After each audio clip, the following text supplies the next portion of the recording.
Would worker-owned companies really work? Hi everyone, this is Ken DeLong, author of The Economic Comic. And today I want to review this concept of worker-owned companies. I think it sounds really interesting, but there's a couple problems that I'm not 100% sure how would be worked out. So let's say you and your buddy own a company. Like 10 years ago, you guys got together and you worked really hard. You worked for the last 10 years and sacrificed and worked your fingers to the bone. And now you've got a successful little company going, um, and you need some help, right? It's like, okay, we got to take on some more people now. And let's just say that your company is valued at, just for the sake of the math, let's say it's valued at $3 million. You're making enough money that you think if you found a buyer for the company, they'd be willing to pony up $3 million for it. Okay. So now you get to this point where you guys are completely overwhelmed and you say, okay, we need a third person to come on. Now, the normal way this is done is you pay someone a wage. You find someone and you say, hey, look, I'll pay you 20 bucks an hour if you can come help us do whatever it is they need to do, customer support, answer the phone, drive a truck, or who knows what you need them to do, write some software, I don't know, whatever it is. But in the brave new world of a lot of like social democrats and people like that, they say, oh, wage work is evil. You're just taking advantage of these poor people and harvesting their excess value and all this other Marxist nonsense. So you're not allowed to do that. You have to make them part owners of the company. So how does this work? You and your buddy own this company that's worth $3 million. Now you take on a third person. Do you just hand them 1/3 of the company? So you just hand them $1 million worth of stuff because they've graciously come and volunteered to work for you? Say, hey, here's your $1 million. Thanks for joining our company. That would be pretty nice, right? If you're the new person. um, so now that they're a third owner of your company, are they allowed to sell their shares? Right? So let's say it's you guys, you and your buddy own this $3 million company. I come to work for you. You give me 1/3 ownership because it has to be worker owned, right? And I just turn around and sell my third to somebody else. I get $1 million for doing nothing, right? That's pretty cool. Can I just do that again and again? Keep joining people's companies, uh, get my share of, join a small company that's pretty successful, get my $1 million share, turn around and sell it. I only need 3 jobs, then in my lifetime, I'm retired, right? So that doesn't seem quite right. So you say, okay, no, they can't sell it, which then starts to bring up the question, what does it mean to own it? You can't sell it, right? It's like, yeah, you own this car, you just can never sell it. Like, okay, well then whose car is it? Like, that's not mine, right? But let's say, okay, you can't sell it, but what you can do is you're allowed an equal share in voting on company policy, and you get an equal share of the profit, right? Okay, let's think about that. So equal share of voting. Okay, so now you and your buddy have spent 10 years building up this company, and now a third person shows up and they have as much say in the company as you guys do, even though they have no experience in the company yet. You guys have been doing it for 10 years. You've tried everything. You've worked your fingers to the bone, worked 80 hours a week. And now this clown rolls in and they have an equal voice. Yeah, maybe not the best situation, right? But okay, you could see where that might work.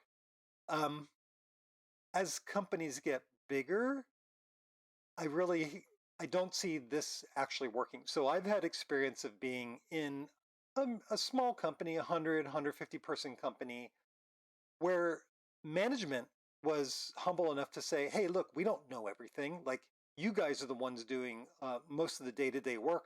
Like, where should we go next with our company? What's the next great idea we can do? How can we serve our customers even better? We're looking for ideas from you guys on the front lines. You're the ones who deal with the customers every day. You're the ones who work in our technology every day. Like, we want you to step up and let us know your ideas. Like, we're ready to try them out. And we couldn't get any engagement. Nobody wanted to think about it. Everybody wants to go home at 5 p.m. and just be told what to do in the morning. It's like thinking up ideas, taking responsibility for the direction of the company. A lot of people don't want that, right? It's not to say that nobody contribute anything, but by and large, the response, and these were from highly educated, like pretty much everybody had a college degree, right? By and large, the response was, yeah, no thanks. I don't really want to put you guys figure that out. I'm working 9 to 5 and then I'm going home and I'm going to watch football. right? Or whatever it is, watch The Bachelor or whatever is on TV, right?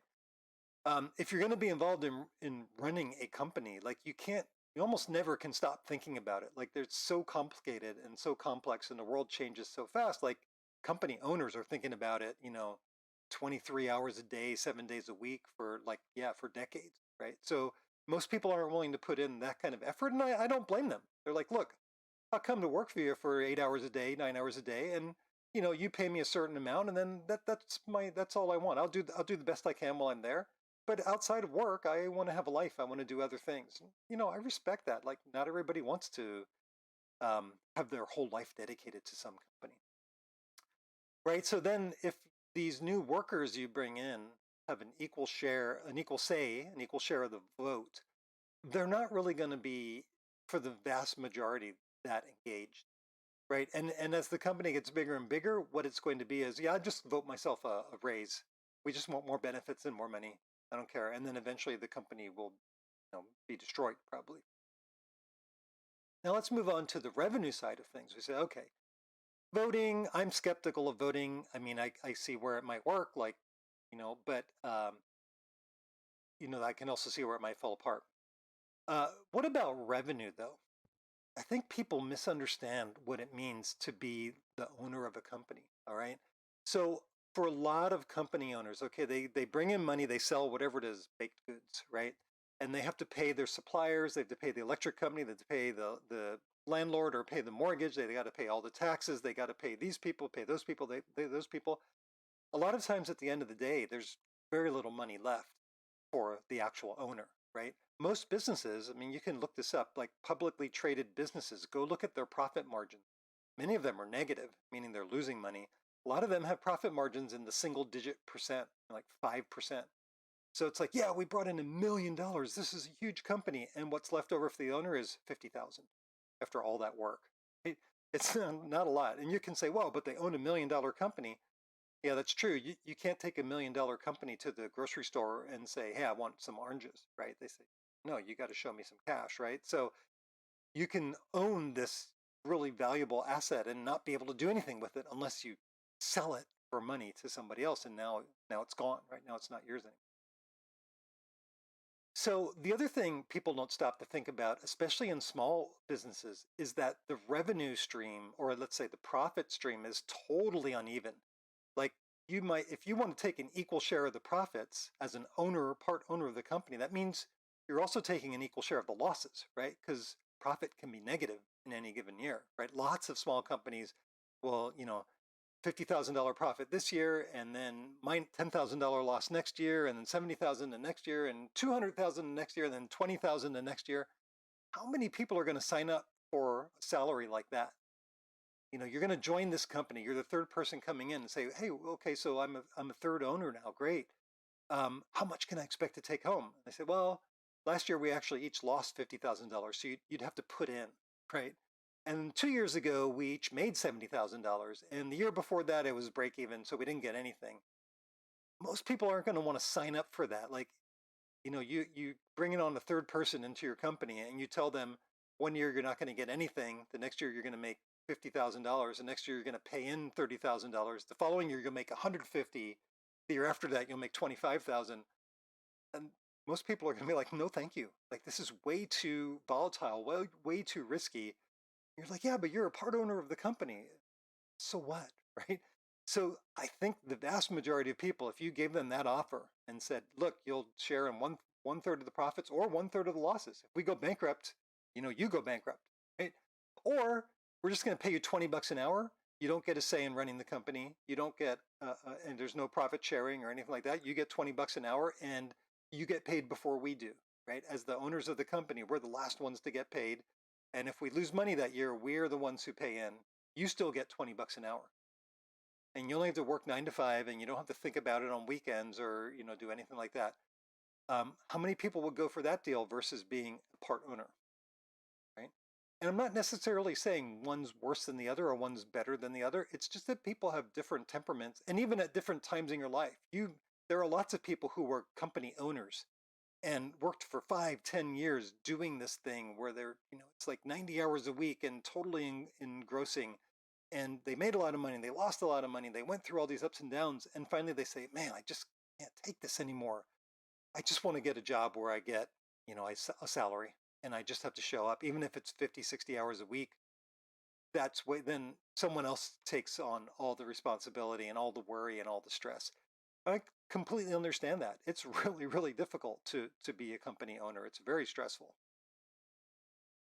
So here's another theoretical for our company ownership. So let's suppose, okay, you get past the voting objections, you get past the pay objections.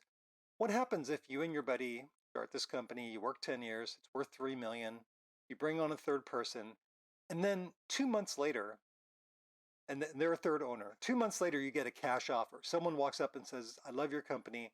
Here's a $3 million check. I want to take it off your hands. And the three of you look at each other and say, yeah, dude, like this is a pretty good deal. Like let's cash out and we can relax for a couple of years. Does that new guy who's only been there for 2 months get the same share as the two of you who worked at this for 10 years? Right? You're just each going to take $1 million because, it's equal worker ownership. He's got a third of the company, just like you. Um, that's going to kind of sting, right? I don't think people are going to like that. It's like, I've been here working on this 10 years. I put a second mortgage on my house, lost money most years. And now that we're finally making some money, we get a buyout offer and you get as much as me for working 2 months. You don't even know what the company does yet, right? I think it's a little hard. Um, of course, there's sort of a middle road here is that you join a company and they pay you in shares of that company. That only works if it's a publicly traded company, so you can sell the shares or keep them as you wish. You could certainly have a case where you know we're going to bring you on and we're going to give you enough shares that in 10 years you'd be a one-third owner or something like that if you're the third employee, or some sort of scheme like that. But again, shares go up and down, right? If we say we're going to give you 1,000 shares a year, it's like, hey, they're worth 200 right now. That's a pretty good salary. Next year they might be worth 40, right? Suddenly it's not such a good salary. Um, so I think that's one of the reasons why wage labor is so ubiquitous, is that for the workers, it's often a much better deal. A lot of people, if you don't have the risk tolerance to go out and start your own company, why would you have the risk tolerance to go out and be an equal share owner in some new company, right? Obviously, you can say, I want to be an equal share owner of Amazon. Yeah, well, okay, sure, doesn't everybody, right? But they worked for 30 years now. At the time, when did Amazon start? About 1996, 97. So it's been 23, 24 years of hard work to get where they are. Where were you during that time? You weren't there. So yeah, sure, I want a big share of someone else's business that they spent 2 decades building. Who doesn't, right? Um, but if you don't have the risk tolerance for the ups and downs of starting your own company, why would you have the risk tolerance of being a full share owner in someone else's company, which is going to have the same ups and downs and the same demands? I think people don't think about this very clearly. So again, I'm not necessarily saying that worker ownership of companies is a bad thing. Certainly, it's happened, and there are companies out there that are worker owned. I believe it's Herman Miller was the company that made furniture. They were completely worker owned. I know a lot of larger companies, publicly traded companies, will often give their employees bonuses in shares. Like, here, okay, we're going to give you part ownership of the company. And now you can vote just like any other owner of the company. You can vote for the board of directors and things like that. But in general, I think most people, a large fraction of the people, would much rather just take a guaranteed salary. Like, look, you're going to get 20 bucks an hour as long as the company's solvent, right? The only way you're not going to get paid is if we go bankrupt and shut down. Owners, on the other hand, may take a loss this year if the economy's bad. You'll still get paid. And you don't have to, but on the other side, then, if the company becomes wildly valuable, you're not going to participate in that upside. But if the company goes bankrupt, you're not going to lose a lot of money either. Um, you can come to work, your 40, 50 hours a week, and you don't have to think about anything outside of work versus obsessing about this company day and night for uh, even on weekends and never really being off duty. A lot of people are going to take that former deal. They're going to say, just pay me the wages, right? So I don't think worker-owned companies are some kind of panacea. I have nothing against them if people want to start a worker-owned company. I'm not quite sure how you get past all of the little gotchas that I put out there. It's like, you're really just going to hand over $1 million share to your new employee that you don't even know who they are yet. And how does it work if the company gets sold? And are they really going to take the losses? Like you take the losses? Like all these kinds of things are hard problems to get over. Um, but I don't think there's anything particularly bad about having a worker-owned company. All right, I hope you enjoyed that. Remember, come to your own opinions, think it through for yourself, use your own brain, and we'll talk to you again next week. We'll see you then. Hey guys, if you want to understand more about economics, but you're just tired of the jargon and the technobabble of professional economists and media pundits, then check out my book, The Economic Comic, which is available on Amazon. There you can learn some of the concepts of economics through comics. Thanks for listening.